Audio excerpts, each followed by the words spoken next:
ఓం సాయిరామ్. మనము లాంగ్ వీడియోలో చెప్పుకున్నాం కదండి, బాబావారి ప్రేమామృతంలో 13వ అధ్యాయం కంప్లీట్ చేసుకున్నాము.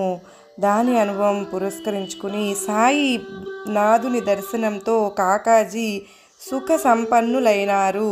అతని చిత్తంలో చిన్మయ జ్యోతులు వెలిగాయి. ఆనందం చిందులు వేసింది. సాయినాథుని అత్యంత కృపను వర్షించడంతో అతని మనసు నిశ్చింతగా అయింది. అతని మనసులోని చాంచల్యం నశించిపోయింది. అతను అబ్బురపడసాగాడు. తనను తానే ప్రశ్నించుకున్నాడు.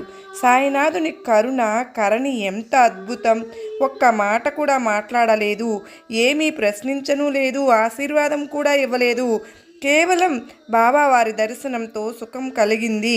మనసులోని చాంచల్యం పోయింది. నాకు అలౌకిక ఆనందం సమృద్ధిగా ప్రాప్తించింది. దీన్నే